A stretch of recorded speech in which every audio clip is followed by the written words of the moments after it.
कुछ पार्ट कहीं और रहता है, अंश अंश आप कह रहे हैं, तो कुछ पार्ट और रहता है। मतलब 2 यूनिट है, 2 यूनिट, 4 यूनिट, 7 यूनिट, ऐसा कुछ भी है? जितने हमारे में सब यूनिट ही ना, एक एक कोशिका यूनिट नहीं है। इसके नहीं अलावा नहीं कहीं नहीं, दूसरे सूक्ष्मता जगह जानने exist पर करता है? वही मैं भी कह रहा था कि कहीं एग्जिस्ट करता है कुछ हम लोगों का पार्ट कहीं और, जैसे एक ट्विन। जैसे मन आत्मा के उदाहरण के जी लिए, जी मनो आत्मा है ना, हाँ एक सब जान रहे हो ना मनो आत्मा। जी जी यानी हमारे एक तरह से जो आत्मा मन के रूप में प्रकट है, तो मन हमारे सिर्फ माइंड में थोड़ी ना है, अच्छा या हमारे देह में थोड़ी ना है। अच्छा, कहाँ है? ना ना ना, मन का विस्तार तो बहुत है, मन का लेवल बहुत है। वह तो शक्ति से भी ज़्यादा सूक्ष्म है। बताए थे ना बताइए। कि अन्नमय कोश जो है उससे ऊपर जो है प्राणमय कोश है। अब प्राणमय कोश से जो है मनोमय कोश है ऊपर। हाँ, तो मन और ऊपर, तो मन बहुत सूक्ष्म है। तो वो हमारे शरीर के भीतर नहीं है। अगर ऐसा सोचते हो कि मन हमारे शरीर के भीतर है तो कंफ्यूज हो। सर्वव्यापी है। हम सर्वव्यापी तो नहीं कहेंगे, जी जी लेकिन इतना कहेंगे कि उसका बहुत बड़ा विस्तार है। सर्वव्यापी तो सिर्फ परमात्मा ही है। हाँ, लेकिन मनो आत्मा भी बहुत विस्तार है। यानी ये जो है ऊर्जा का विस्तार देख रहे हो कितना है। हाँ। ऊर्जा के विस्तार से भी ज़्यादा सूक्ष्म है वो, तो उसका लेवल समझ सकते हो। इसको तो पूरी साइंस भी समझे? तो मन जो है, जैसे मान लो तुम कुछ सोचे, उदाहरण के लिए तुमने कुछ सोचा, बोला नहीं, जी जी तुमने सिर्फ सोचा, किसी के बारे में, किसी के बारे में सोचा, हाँ, या कुछ भी सोचा तुमने। हित या अहित। हाँ, अहित सोचा, या कोई ऐसी भी चीज़ हो सकती है जो न हित की हो ना अहित की हो, जी। ऐसा भी तुमको सोचे। जी। यानी तुमने कुछ भी सोचा, हाँ। तो वह जो है वह तुमको लगता है कि मैंने सोचा और मेरे शब्द हैं। नहीं, वो सब तो इस अस्तित्व के हैं, मनो आत्मा के हैं। हाँ, और वो तुम्हारे लिए नहीं, दूसरों के लिए भी अवेलेबल है, उपलब्ध है। और वो शब्द जो है ना, वह सब दूसरे को भी मिल जाता है। हम सोचेंगे तो इनको मिल जाएगा। इनको नहीं, सबको मिल जाएगा। अब वो जो है ग्रहण कितना करता है उस चीज को, बात उसकी है। उपलब्ध वो सबके लिए है, वे शब्द उपलब्ध सबके लिए हैं। हाँ, वो उपलब्ध सबके लिए हैं, लेकिन उसमें किसको ग्रहण। जैसे कि मान लो कि अभी यहाँ पर तरंगे चल रही हैं, तभी ना हम लोग जैसे ऑन करते हैं, ये चलता है, ये रेडियो चला देते हैं, तो तरंगे तो उपलब्ध हैं, लेकिन जैसे ही रेडियो चलाते हैं तो उसकी फ्रिक्वेंसी पकड़ता है, तब ना हमको लगता है कि सुनने लगते हैं। तो उसी तरह से यह मनो आत्मा है, वो उपलब्ध है। अब उसमें से जो उसको रिसीव कर ले, तो मंत्र जो होता है ना, मंत्र का जो विज्ञान है वो यही है कि हम मंत्र जब उच्चारण करते हैं ना, तो हम जैसे किसी का भला सोचते हैं। मंत्र में मान लो किसी के भले के लिए, कोई अस्वस्थ है, हम स्वस्थ उसको करना चाहते हैं, तो हम मन में ही अगर उसके बारे में हित सोचते हैं, अपने पूरे दिलो जान से, पूरे भाव से, तो उसका हित होने लगेगा, वो कितना भी दूर हो चाहे। उसका कोई ऐसा मतलब ये जो है मनो आत्मा की बात है। अच्छा गुरु जी, मान लीजिए कि तो समझ रहे हो कि नहीं कि मन कहाँ है? मन तुम्हारे भीतर खाली नहीं है, वो बाहर भी है। उसका मतलब क्षेत्रफल बहुत बड़ा दायरा है, और वो जो है वो साझा है। वो साझा मतलब कि वो तुम्हारा जो है वही इनका है, वही मेरा है, साझा है वो। जैसे कि ये हवा साझी है ना, खाली तुम्हारी हवा तो है नहीं, ये हमारी भी है, तुम्हारी भी है, इनकी भी है, कुत्ते की भी है, सबकी है ना। उसी हवा में वो भी सांस ले रहा है, सांस बाहर निकाल रहा है, उसी में मिल रहा है, उसी में हम भी ले रहे हैं, हम भी छोड़ रहे हैं, तुम भी ले रहे हो, तुम भी छोड़ रहे हो। ये साझी हवा है। उसी तरह से मन जो है वो साझा होता है। मन एक व्यक्ति का नहीं होता सिर्फ, ये आदमी, हाँ, व्यक्ति उसको ग्रहण करता है उसमें से कुछ अंश को। जैसे हवा के कुछ अंश को हम ग्रहण करते हैं अपने इस्तेमाल के लिए, तो मन उतने भर तक है। मन के बारे में लोग सब कंफ्यूज होते हैं, सोचते हैं कि नहीं हमारे खाली माइंड में है, हमारा इतना जो हमारा ब्रेन है इतने भर मन है। नहीं, मन का स्तर बहुत ऊंचा है। नासिक बहुत दूर है, उससे मोबाइल का नहीं जमाना है, इनके बारे में अच्छा फील करेंगे तो इनको हमारा याद आएगा। याद है, दूसरी चीज़ है, तो वो तुम्हारे तुमने अच्छा जो सोचा है वो वहाँ तक पहुँचेगी। बात हो सकता है उसको भी पता ना चले, लेकिन बात पहुँच जाएगी वहाँ तक, और उसका प्रभाव भी पहुँच जाएगा, प्रभाव भी पहुँच जाएगा। हमारा कुछ इमेज या कुछ बातें इनको याद आ सकती है, या इनको अच्छा लगता है, या हमको सोचे की बात करें, ये हो सकता है ऐसा। लेकिन उसके लिए इनका भी एक लेवल होना चाहिए, चेतना का स्तर होना ये भी रिसीवर होना चाहिए ना। हाँ, तो ये रिसीव करेंगे सचेतन। देखो दो तरीके से रिसीव करेगा आदमी, एक सचेतन तरफ से और एक अचेतन तरफ से रिसीव करेगा। तो अगर तुमने मान लो कि तुम जो है अपना इनके बारे में अच्छा सोच रहे हो, अच्छे भाव सोच रहे हो इसका हित हो जाए, हो जाए, खूब उसी का लिए जाप कर रहे हो। हाँ तो इनके अचेतन में तो पहुंच ही जाएगा। सचेतन में पहुंचेगा कि नहीं, वह जो है इनके ऊपर निर्भर करता है कि उतना ये रिसीव करते हैं, उतना तुम्हारे से प्रेम करते हैं कि नहीं करते हैं। हाँ, इनका तुम्हारे प्रति क्या लगाव है। तो अगर इनकी फ्रीक्वेंसी तुम्हारे से मिलेगी तब इनको तुरंत पता चल जाएगा कि नहीं हमको याद किया जा रहा है, और खूब और गहरे दोनों डीप में चले जाएंगे तो पूरा स्पष्टता जो है ना, यहाँ तक कि तुम बातचीत जैसा होने लगेगा। अब कुछ गहरे में नहीं गए हैं, मान लीजिए अचेतन में चला गया है, अचेतन में चला गया, प्रभाव चला जाएगा वहाँ। तो अचेतन से कब माइंड में आएगा कि यार, माइंड आने पर कब आएगा नहीं, जब उसकी पात्रता पर निर्भर करता है। पात्रता नहीं रहेगी तो नहीं, तब नहीं, तब उसको नहीं होगा, लेकिन उसको हल्का कुछ फील तो हो जाएगा, हल्का फुल्का। हाँ, हल्का फुल्का विशेष, लेकिन वो तब फील होगा जब पूरा रिलैक्स होगा, जब मतलब बहुत गहरी नींद वगैरह में होगा। तो थोड़ा बहुत उसको हो सकता है कभी सपना आ जाए इस टाइप से। तो ऐसा हो सकता है उसको। हाँ उसका, हाँ फालतू नहीं, नियम है। फालतू मतलब क्या होता है, ऐसा थोड़ी तुम कुछ भी लोग ऐसा कहते हैं कि अरे हम इसीलिए आपसे पूछे कि समाज में चल रहा है, लोग कहते हैं समाज में जो बोल रहा है उसका अपना लेवल क्या है, वो कौन साधक है, कौन सिद्ध है, वो तो सेटिस्फाई करेंगे, सही है कि नहीं। वो तो बकवास तो कोई कुछ भी करता है, उसकी अपनी साधना क्या है, सवाल इसका ना है। मान लीजिए अगर कह रहा है कि हम सोचे तो नहीं तो फोन आ गया, अरे हम जानते हो फलानी के ना टाइम का है, सोचे तो नहीं है का। हाँ, असल में क्या है ना कि वो जो मन की जो तरंग है ना, वो ये जो शक्ति की जो तरंग है, इससे ज़्यादा सूक्ष्म है, मैंने इसीलिए बताया ना। तो सदैव वो पहले पहुंचेगी और फोन का जो है ये बाद में ही आएगा। ये तो बहुत लोग सोचते हैं कि अभी उसके बारे में सोच रहे थे तब तक उसका फ़ोन आ गया। हाँ, तो ऐसा इसलिए होता है क्योंकि मन जो है ज़्यादा तेज़ गति से है, तो वो पहले से उसकी तरंग रिसीव हो जाती है। और ये तो देर से ही आएगा। हाँ, तो वो ऐसा लेकिन तभी होगा जब दोनों की फ्रीक्वेंसी मिल रही है। हाँ, तब होगा। या ऐसा भी हो सकता है कि दोनों की फ्रीक्वेंसी एकदम एंटी हो, तब भी मिल सकता है। एंटी भी हो तो मिल, हाँ, यानी शत्रु बहुत प्रखर हो दोनों में, तो भी क्योंकि हाँ तब तो भी अलर्टनेस आ जाती है। तो हम लोग के माइंड में अलर्ट मोड भी है ना, हम लोग में फाइट और फ्लाइट, हाँ ये दोनों चलता है। तो हम लोग किसी से आकर्षित भी होते हैं, किसी से विकर्षित भी होते हैं, समझ रहे हो। तो प्रेम संबंध तो आकर्षण वाला हो गया, मित्रता आकर्षण वाला हो गया, लेकिन शत्रु के साथ तो विकर्षण वाला होगा। तो शत्रु बोध भी अगर बहुत प्रखर है तो उसको पता चल जाएगा कि कोई शत्रु है इधर, कोई हमको याद कर रहा है, कोई प्लानिंग बना रहा है। हाँ, अगर उसका बहुत वैसा होगा तो उसका माइंड उसमें चला जाएगा, वो तुरंत पकड़ लेगा। अच्छा, ऐसा ही। हाँ, वो शत्रुबोध होता है। शत्रुबोध का सबसे अच्छा उदाहरण जो है चाणक्य है। हाँ, सही कर। अच्छा, मुझे एक और इसमें टाइप हो गया कि जैसे मान लीजिए कि एक शत्रु नहीं मान रहा है, एक भाई मान लीजिए या कोई भी मित्र मान लीजिए, और दूसरा शत्रु मान रहा है, और ये छोड़ ही नहीं रहा है कि हमको इससे लगाव है, वो लगाव रख ही रहा है, और वो कह रहा है वह दुष्ट, ये अपने अंदर प्रेम रखा है और द्वेष रखा है। तो क्या इसका प्रेम, दोनों की फ्रीक्वेंसी मैच नहीं कर रही है ना, इसका प्रेम उसके द्वेष को खत्म कर देगा? कर सकता है, नहीं भी कर सकता है, ये तो दोनों कर सकता है। बिल्कुल, वो हो सकता है कि वो ज़्यादा जहरीला सिद्ध हो तो उसको खत्म कर देगा। ये हमेशा रखे, मान लीजिए इससे प्रेम और द्वेष रखे, तो फ्रीक्वेंसी तो जाएगी, वार्तालाप हो या ना हो। हाँ, हो जाएगी। बॉडी लैंग्वेज से भी समझ में आएगा कि यार कुछ पता नहीं है लेकिन है। हाँ, तो वो बदल सकता है, कोई जरूरी नहीं बदल सकता है। अच्छा। हाँ, कोई जरूरी नहीं बदल सकता है, बदल भी सकता है, संभावना उसकी भी है, लेकिन बदल ही जाएगा ये कोई गारंटी नहीं है।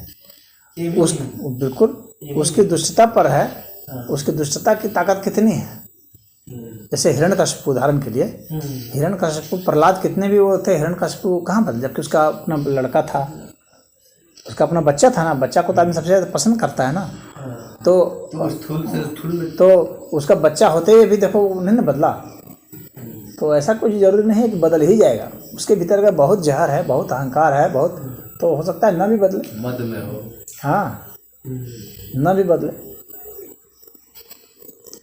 ऐसा नहीं है कि सदैव प्रेम की जीत होती है, ऐसा नहीं देखा जाता है ना। हर समय देव नहीं जीतता है, असुर भी जीतते हैं, बहुत जीतते हैं। इसका तो स्पष्टीकरण हो नहीं पाता कि आते क्यों हैं, मतलब क्यों नहीं आते हैं? आते हैं, हम लोगों ने जो कर्म किए हैं उसके परिणाम के लिए आते हैं, हम लोगों ने जो तप किए हैं उसका फल के लिए आते हैं, हम लोग का जो लक्ष्य है उस लक्ष्य को पाने के लिए आते हैं, इसलिए हम लोग जन्मते हैं। जन्मने की बात पूछ रहे हो ना? हाँ, वो भी बात अच्छा गुरुजी। जब उच्चतम स्तर जो आप बता रहे थे कि परमेश्वर को जो उच्चतम स्तर आप बता रहे हैं, परम ब्रह्म का जो उच्चतम स्तर, उसके बाद क्या वो विलीन हो जाना है कि कैसे? कि वो भी एक यूनिट तो है ही। विलीन हो जाना? विलीन कहाँ है, क्या बात है? अरे वो तो अनंत हो गया ना। हाँ, अनंत अस्तित्व हो गया ना। जब शरीर छूटेगा तो तब तक तो शरीर महसूस कर रहा हो परम ब्रह्म को। नहीं, ऐसा क्या है? शरीर से पर ब्रह्म को महसूस करने क्या मतलब? शरीर थोड़ी महसूस करेगा, कभी नहीं कर सकता। शरीर कभी भी महसूस नहीं करेगा पर ब्रह्म को, परमानंद की बात सर, कभी भी नहीं करेगा। अभी मैंने मन का, इसीलिए मन का बताया था ना, आया कि कितना मन कितना फैला, कितना गहरा है। वो साझा मन है। उसी तरह पर ब्रह्म में साझा स्थिति है। वो तुम्हारे एक की नहीं है, हाँ, कि तुम उसको पा जाओगे, ऐसा एक की नहीं है। वो साझा है। एक एक्सपेरिमेंट हुआ था, डबल स्लिट एक्सपेरिमेंट। कौन एक्सपेरिमेंट? Double slit. हाँ, डबल स्लिट एक्सपेरिमेंट आप पढ़े हैं? हाँ, पढ़ा हूँ। था कि जब कैमरा लगा के देखा जाता था तो उसकी दिशा बदल जाती थी। कैमरा का जब था तो सही जाता था, मतलब ऐसा था कि तरंगे जो है वो भी जान जाती हैं कि हम पे निगरानी रखा जाए, या बाहर तीसरा पक्ष हमको देख रहा है, मतलब समझो मोटा मोटी है। हाँ, समझ रहा हूँ। तो आप जो कह रहे हैं कि साझा है मन, कंसेप्ट पूरी तरह से है।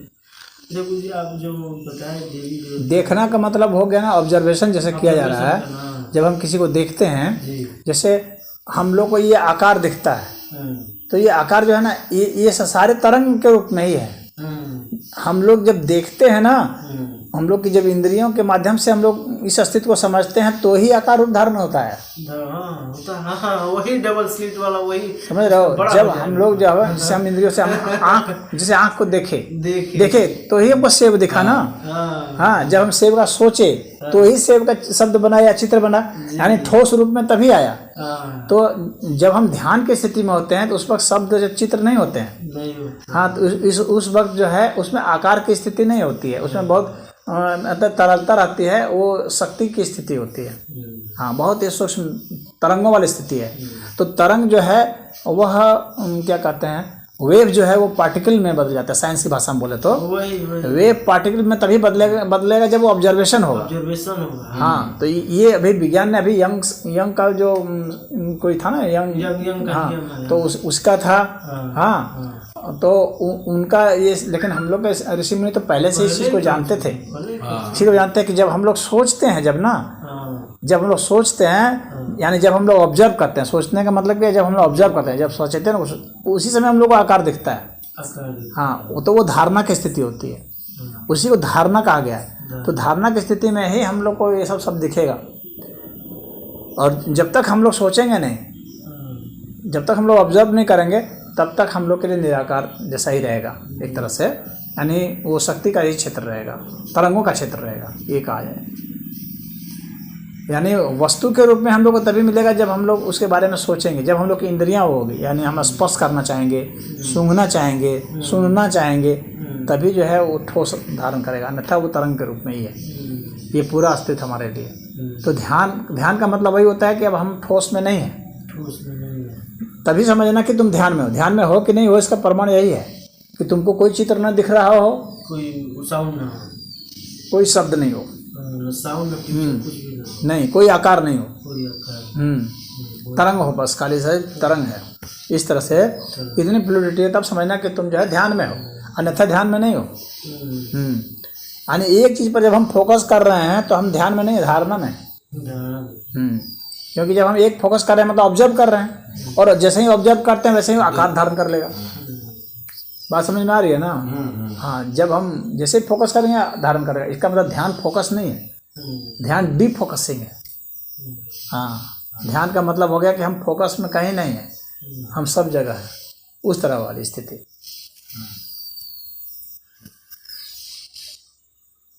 एक उपनिषद जो हम पढ़े थे, ओंकार की ओम कह के था ऐसा, तो उपनिषद तो आप सब याद होगा, जो आप देवी देवता का जो कंसेप्ट बताए, वो ओम ध्वनि को इसी तरह उसमें था, जैसे आप बताए कि ऐसे ऐसे गया तो वही ओम ध्वनि के वाइब्रेशन से सृष्टि का निर्माण हुआ। एकदम आपका उसी तरह लग रहा था। वो बहुत ज़्यादा दिन हो गया हिंदी रूपांतर पढ़े थे उसका। ओंकार है क्या? ऐसा है ना कि ओंकार तो बाद में होता है ना, जब वो आकार उपधारण कर लेता है। आप उपनिषद और उपनिषद तो अध्ययन किए ही। हाँ, ओंकार कैसे कुछ था वो? तो ध्वनि का कैसे उत्पन्न हुआ है? ब्रह्म कौन सा उपनिषद ये कहना चाह रहे हो? उसमें यही सब था जैसे आप बताए हैं कि ऐसे ही था कि कैसे हुआ है ओम से फिर सृष्टि का निर्माण इसी तरह। हाँ, तो छांदोग्य उपनिषद में भी है, बृहदारण्यक उपनिषद में भी है। हाँ हाँ, तो यही तो तीन तो मतलब मूलतः लोग पढ़ते बहुत सारे। नाद बिंदु उपनिषद है, बहुत सारे नाद बिंदु था क्या है? नाद बिंदु उपनिषद भी है, उसी में था, उसमें नाद के ऊपर बात है।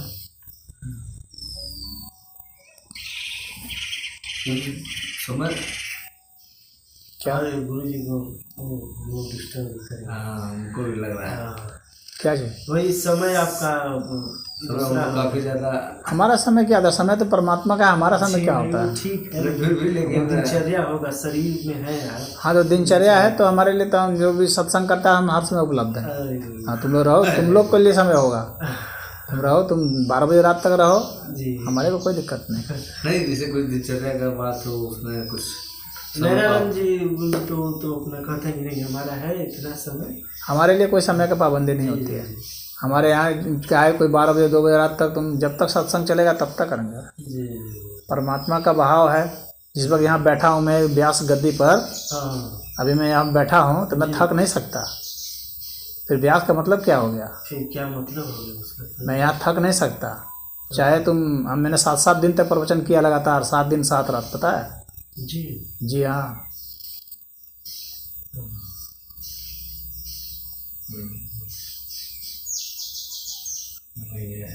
चिंतन वास्तव में आपका बहुत डिफरेंट, और बात है मुझे कि सब समझ भी नहीं पाए। ये भी हाँ, करने के लिए और अभ्यास के लिए भी, और सभी लोग विकास के अलग अलग चरण पर है ना। जी हाँ, आप तो जो जिस चरण पर है वो वहाँ पर वो आप जो अभिव्यक्त कर पा रहे हैं, जो अनुभूति कर रहे हैं, सब कर भी नहीं पाए। आप जो बोले वो साइंस भी अब उसको कह रहा है कि सत्य है, लेकिन अभी साइंस अभी बच्चा है। हो सकता है 100-200 साल बाद आपकी जो बातें जो कर रहे हैं उसको प्रमाणित करें। डबल स्क्रिप्ट वाला आपका एकदम था ना कि ऑब्जर्व करोगे तो पता। असल में ये हमारे ऋषि मुनियों का ही मतलब एक तरह से है। जी। मैं इसमें अपना कोई क्रेडिट नहीं लेना चाह रहा।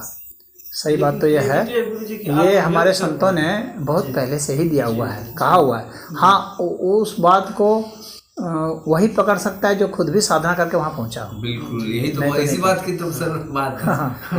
नहीं तो समझ में नहीं पड़ रहा। आप सिर्फ शब्दों को नहीं बता रहे, लग रहा था कि आप अनुभव बता रहे हैं। आपका जो था ना अनुभव की तरह, जैसे सिर्फ पढ़ना नहीं, आप स्टूडेंट की तरह नहीं बता रहे थे, आप एक प्रोफेसर की तरह। पढ़ करके कोई नहीं बता सकता, पढ़ के समझ में नहीं आने वाला शास्त्र काफी गूढ़ है। हाँ, उसको नहीं समझ सकता। जितना उस स्तर में गया है, छुआ है, तभी तो बताता है। और चीजें तभी यादाश्त के मामले में याद भी तभी होगी जब अनुभूत होगा। हाँ, नहीं तो याद नहीं रहने वाला। और वैसे वेद के मंत्र, उपनिषद के मंत्र जो है काफी गूढ़ है। बड़े बड़े विद्वान जो है ना, उनको कुछ पल्ले नहीं पड़ता है, जिंदगी भर पढ़ते रहते हैं। जब तक आप स्वयं ही सिद्ध नहीं होंगे, स्वयं ही साधना पथ पर नहीं चढ़े होंगे, स्वयं ही सत्य के प्रति आप जो है समर्पित नहीं है, न्याय के प्रति समर्पित नहीं है। हाँ, जितने भी उसमें शर्तें दी गई हैं उसके प्रति आप समर्पित नहीं है तो आप कहाँ से समझ में आएगा? परमात्मा न्याय स्वरूप है, तो उसके लिए आप स्वयं न्याय स्वरूप होंगे तब ना परमात्मा समझ में आएगा। खुद ही अन्याय कर रहे हैं, अत्याचार कर रहे हैं, तो कहाँ से समझ में आएगा आपको? फिर न्याय का बोध नहीं हो सकता है। न्याय बोध उसी को होगा जो कि न्याय कर रहा है। उसको होगा। सभी के लिए वही बातें हैं। तुम्हारे लिए कोई अलग बात, हमारे लिए कोई अलग बात नहीं होगी ना। सबके लिए वही बातें हैं। बात नहीं कह रहा है। हाँ, और कैसे हम लोग को किस दिशा में और कैसे आगे बढ़ना चाहिए जिससे तो मैंने तो बता दिया ना, सत्य के प्रति समर्पित जो होगा उसको सत्य बोध होगा। जो असत्य का वो धारण किया हुआ है उसको सत्य का बोध कैसे होगा? नहीं होगा। जो न्याय को धारण किया हुआ उसी को न्याय का बोध होगा। परमात्मा को न्याय मूर्ति माना जाता है ना। तो आप स्वयं जब न्याय करते हैं तो ही आप उस पथ पर चल रहे हैं, नहीं तो नहीं कर रहे हैं। तो आपको अपने जीवन में न्याय धारण करना पड़ेगा, सत्य धारण करना पड़ेगा, करुणा धारण करनी पड़ेगी। तो ये सब धारण करने पड़ेंगे ना। जब आप धारण करेंगे तो ही वे सब आएंगे, नहीं तो नहीं आएंगे। ये अनुशासन का विषय सबसे फर्स्ट स्टेज है आपको इस दिशा में जाने। हाँ, इसमें जाना पड़ेगा तभी होगा। आपका माइंड नहीं तो पकड़ेगा ही नहीं। ठीक, वो खुद ही द्वंद में फंसा हुआ है, हम लोग खुद ही पक्षपात कर रहा है। तो वैसा व्यक्ति क्या होगा? हम लोग उस दिशा में कैसे जाने की प्रक्रिया में है? कुछ प्रक्रिया में तो हर व्यक्ति है। प्रक्रिया की बात मैं नहीं कर रहा हूँ। प्रक्रिया में तो हर व्यक्ति है। ऐसा कोई व्यक्ति नहीं है जो बहुत अत्याचारी दिख रहा है वो भी प्रक्रिया में है, वो भी कुछ ना कुछ सीख रहा है। हर व्यक्ति प्रक्रिया में है, प्रक्रिया से कोई बाहर नहीं है। हाँ, परमात्मा से कोई बाहर नहीं है। अब उसके विकास का लेवल अलग अलग है। बात इतनी है कि वो अभी क्या सीख रहा है, कल क्या सीखेगा, परसों क्या सीखेगा, मरते मरते क्या सीखेगा, फिर अगले जन्म में क्या सीखेगा, वो तो उसी प्रक्रिया में है। हाँ, गुरु जी आपका गुरु मंत्र है कि इन विषयों पे समर्पित होना पड़ेगा। आप न्याय के लिए समर्पित हुए तब समझ पाएंगे। न्याय जो है ना, ये सबसे महत्वपूर्ण चीज़ मैं समझता हूँ न्याय को। क्यों? क्योंकि आप न्याय तभी कर सकते हैं जब आपको सत्य का पता हो। तो जाहिर सी बात है आज के लिए आपको सत्य के प्रति भी समर्पित होना पड़ेगा।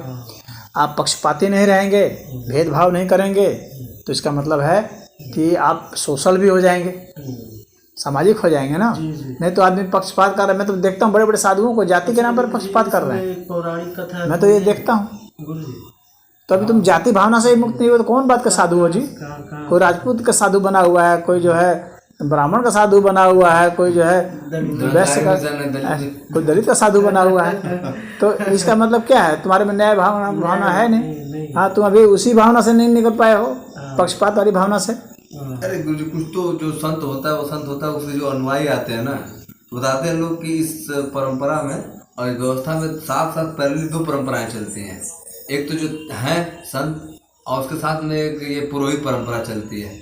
और इस पुरोहित परंपरा उस सारे उन बिंदुओं को खंडित कर देती है जो सर्वोच्च उच्च बोल करके। नहीं, वो कभी नहीं खत्म करता है। वो नहीं खत्म क्या कर देते हैं? पुरोहित के बस की बात नहीं है कि संत की बात को खंडित कर दे। खंडित नहीं करेगा। हाँ। उसको लेकर के अपने क्या है कि जीवनोपार्जन का वो आधार बनाएगा। जीवनोपार्जन वो करता है अलग तरीके से। मतलब जो उन्होंने कहा है उसी की बात को कहीं थोड़ा अपना भी नमक मिर्च लगा करके कुछ बोल करके तभी तो कुछ करता है। तभी तो मूल चीज से, तभी तो हम लोग उस बात का नहीं तो मूल शास्त्र में तो स्पष्ट बताया है कि मूल, तुम कहीं शास्त्र में नहीं बताया है कि मूल चीज जो उनको मानो। मूल तो जिसको माना गया है उसके बताया। संतों के यहाँ जाने के लिए कहा गया है। नहीं, मैं कह रहा हूँ कि ये कहा गया है संतों के यहाँ जाइए, गुरु के यहाँ जाइए। हाँ, शास्त्र पढ़िए, श्रेष्ठ शास्त्र जो है वेद पढ़िए, उपनिषद पढ़िए, गीता पढ़िए। हाँ, हमारे योग शास्त्र हैं उसको पढ़िए, न्याय शास्त्र हैं, दर्शन है ना वो सब पढ़िए, सांख्य दर्शन पढ़िए। इनको ये जो है इसको पढ़ने के लिए बताया गया ना। आप इनको पढ़िए। कैसे आप भरमाएंगे? आप भरमाते ही हैं जब वो जो आपको एक उदाहरण बता रहे हैं। हाँ, ये कहना चाह रहे हैं कि आप जो है 2 आदमी को बोलेंगे वो 200 आदमी को बोल रहा है और उसका प्रभाव ज्यादा है। जैसे कोई वो लोगों को ठग रहा है। नहीं, गुरु जी ये नहीं कहना चाह रहा हूँ। हाँ, मैं ये कह रहा हूँ जिन संतों की जैसे आपने खंडन जिनका किया हम बता रहे हैं। देखिए ऐसा है क्या कर रहे हैं, जैसे मान लीजिए कह लेने दो इनको जो कहना है इनको कह लेने दो। हाँ, कह लो अपनी बात। वही बात हम करेंगे। हाँ, जैसे शक्ति पूजा जो था पश्चिम बंगाल वगैरह में, तो वहाँ पे ब्राह्मणों का वर्चस्व नहीं था, अपना तंत्र वगैरह जो भी करते थे उसके साथ पुरोहित चले और धीरे धीरे आकर मैदानी क्षेत्र में उत्तरी भारत में शक्ति और काली का पूजा होने लगा। लेकिन पुरोहित उसको अपना धन उपार्जन का जरिया बना लिए, मंदिर खोल लिए, मंदिरों में अपना पंडाल लगाने लगे, मठ हो गया। नहीं, पुरोहित ने मंदिर नहीं बनाया। मान लीजिए ब्राह्मणवाद जो भी है अपना पुरोहित बोल रहे हैं, अनुयायी बोल रहे हैं। जो पुरोहित से आप खाली ब्राह्मण और जजमान और पुरोहित वाला नहीं, अनुयायियों ने भी नहीं बनाया, ये संतों ने बनवाया। जी ठीक है, लेकिन ये संतों की जब परिकल्पना है। शुरुआत हुआ काली का शक्ति का वहाँ पे, तो ये नहीं, वहाँ शुरुआत थोड़ी ना हुई है, ये कौन बोल दिया? अच्छा अच्छा। ये किसने कह दिया कि शक्ति की शुरुआत जो है किसी एक क्षेत्र में हुई है? नहीं, कामाख्या शक्ति परंपरा, जो शक्ति परंपरा एकदम बहुत पूरा वैदिक परंपरा है। आसामी के वो क्षेत्र से स्टार्ट हुआ। नहीं नहीं नहीं, ये ऐसा ये असम पश्चिम। अरे ये क्या बात करते हैं? अच्छा।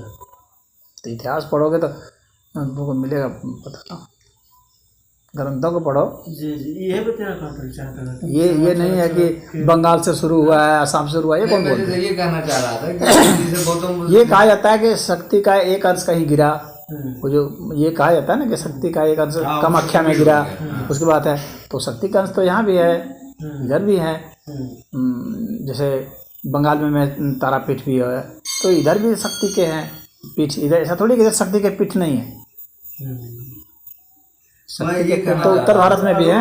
ये भी लगता है सिंधु घाटी सभ्यता में जो है पूजा होती थी, देवी की पूजा होती थी। आरोप गुरु जी ब्राह्मणों को ये भी लगा है कि जो वैदिक संप्रदाय, ब्राह्मणों के लिए नहीं, ब्राह्मणों को बदनाम मत करो। ब्राह्मण तो बहुत ऊंचा शब्द होता है। वाले कहते हैं कि ये झूठ मूठ क्या कहते हैं, क्या कभी सोचते हैं कि इनको भी भजा लें, बुद्ध को भी, कि विष्णु के अवतार थे, और सोचते थे कि इनको पुजवा के इनका भी मंदिर बनवा के अपना फिर से। मैं वही कह रहा था गुरु जी कि जो संत बुद्ध चले गए जैसे बौद्धिस्ट भी कभी कभी आरोप लगाए हैं कि जानबूझकर ये सब है, जो कहते हैं कि नहीं विष्णु के अवतार है। हाँ, तो विष्णु के जो अवतार हैं वो बुद्ध अलग है ना, सिद्धार्थ बुद्ध अलग है ना, ये बुद्ध अलग है ना। सिद्धार्थ गौतम जो बुद्ध हैं ये बुद्ध अलग है, और जो यहाँ पर माना जाता है अवतार वो बुद्ध अलग है ना। कौन बोलेंगे? तो सिद्धार्थ बुद्ध जो है उनकी माता तो ये माया, ये थी महामाया, महामाया थी। और ये जो बुद्ध जो इनको अवतार माना जाता है सनातन धर्म में, उनकी माता अंजना थी। ये इनके बारे में मानता है कि ये कपिल वस्तु में थे सिद्धार्थ गौतम के, और इनका मानता है ये वहाँ गया के थे। अच्छा, हाँ, ये एक ही चीज थोड़ी है, अलग अलग ना है। एक ही काल समय में, हाँ, समय अवधि वही नहीं, समय अवधि वही नहीं है, वो पहले से है। तो सिद्धार्थ गौतम बाद के हैं, वो बुद्ध पहले के हैं। तो बुद्ध हम लोगों की जानकारी में नहीं है, हम लोग नहीं पढ़े। नहीं तो उसके लिए पढ़िए, विष्णु पुराण पढ़िए, तो उसमें विष्णु पुराण में मिलेगा। पुराण में है। हाँ, विष्णु पुराण, यही बात है।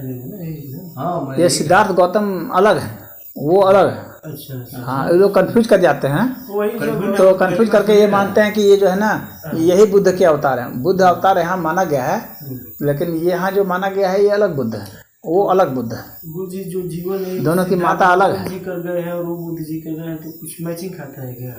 हाँ, मैचिंग, हाँ खाता है, कुछ मैचिंग खाता है। कंफ्यूज होने का कारण ये है ना कि मैचिंग खाता है कि वो जो बुद्ध थे तो वो भी जो है गैरिक वस्त्र पहनते थे, और ये बुद्ध जो है सिद्धार्थ गौतम भी गैरिक वस्त्र पहनते थे। अच्छा अच्छा। और वे बुद्ध थे वो भी मुंडित थे, और ये भी मुंडित थे। हाँ, लेकिन वो सिर्फ मुंडित नहीं थे, वो उनकी जो है जटा वटा भी ये सब भी है। हाँ, उनकी जटा भी है। जो हम लोग के बुद्ध हैं तो उनकी जटा भी है, लेकिन ये बुद्ध एकदम मुंडित ही थे। हाँ, यानी ये सिर मुड़ा के रखते थे। हालांकि इनकी जो प्रतिमा बनाया है बाद में जो है ग्रीक स्टाइल में जो है घुंघरेला बाल इनका डाल दिए हैं, तो वो ग्रीक स्टाइल में है। ग्रीकों से जो है सीखे हैं इस तरह का। हाँ, वो ग्रीक शैली है भाई, अपने अपने जो मूर्तिकार हैं उनकी अपनी शैली होती है, उस शैली में बनाया है। वस्त्र पहना देते हैं, चीवर, उसको पहना देते हैं। तो वो कुषाण कालीन से ये सब बनना शुरू हुआ है। हाँ, ये बुद्ध की प्रतिमा जो है, लेकिन ये और उनमें अंतर है।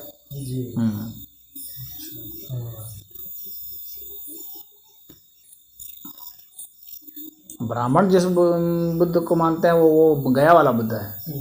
हाँ, तो चिंतन का इतना सत्संग चल रहा था, तो अपना हर एक बार जो कंसेप्ट जो हम लोग कई सालों वो तो प्रोपेगेंडा करने वाले क्या क्या प्रोपेगेंडा करते रहते हैं, उसका वो प्रोपेगेंडा मशीन सिस्टम अलग है। उसकी बात तो अलग है। और है वो तो दलितों के लिए एक अलग ही बुद्ध हो गए हैं, और उनके नौ कई हो गए हैं अपना क्या करना। कोई लेकर उसी से तांत्रिक बन रहा है, तो कोई कह रहा है कि नहीं। हाँ, तो मेरा वही बस था कि ये जो बात के जो अनुयायी रहते हैं, जो वो संत रहते हैं, वो उसका खाली जीविकापार्जन और एक जजमानी व्यवस्था करके अपने को एग्जिस्ट करने की व्यवस्था में रखना, वह तो वही एक कारण जहाँ तक मूल संत की जो वाणी है या उसकी जो विवेचना करके गया है, चाहे मूल संत हो चाहे कोई भी हो, अच्छा, उसे कोई फर्क नहीं पड़ता है। अर्थशास्त्र अपने हिसाब से ही चलेगा, सीधी सी बात है। अर्थव्यवस्था एक अलग व्यवस्था है ना, वो अपने हिसाब चलेगी। चाहे कोई मूल संत हो, चाहे उसके अनुयायी हों, चाहे उसके शिष्य हों, चाहे उसके चेले हों, हाँ, चाहे कोई भी हो, अर्थ तो सबके लिए चाहिए ना। अर्थव्यवस्था तो सबके लिए ना है। इकोनॉमी, हाँ, पैसे की बात, हाँ, अर्थ की तो बात कर रहा है ना ये। तो किसी भी समय ऐसा नहीं होता है जबकि अर्थव्यवस्था नहीं होती है, ऐसा कभी नहीं था। क्योंकि मनुष्य स्वयं ही जो है अर्थ का जो है ना, ये शरीर धारण है ना, अर्थ का ही एक बदला हुआ रूप है। हाँ, बिना संसाधन के शरीर धारण कहाँ से होगा? हाँ, संसाधन समझ गए? तो अर्थव्यवस्था तो अपने हिसाब से ही चलेगी, शरीर धारण अपने हिसाब से ही चलेगा। शरीर धारण करने के लिए आपको तो चाहिए ना, फल खाएंगे,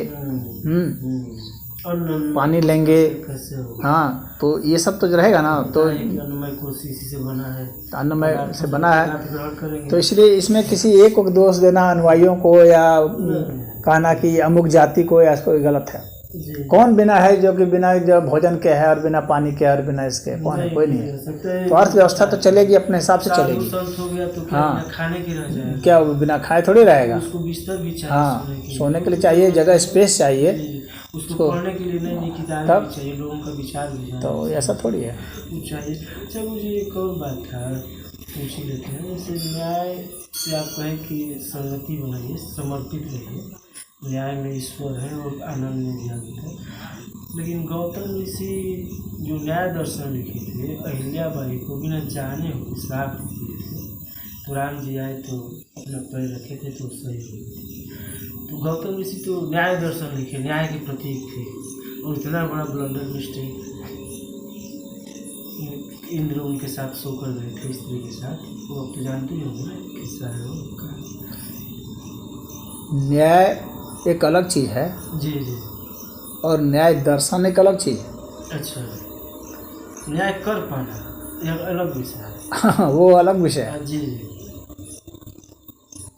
न्याय तो एक सामान्य आदमी भी कर सकता है, जी, जिसको जानकारी हो गई, जिसको समर्पित है, जो कि मुझे पक्षपात नहीं करना है, तो वह कोई भी व्यक्ति कर सकता है।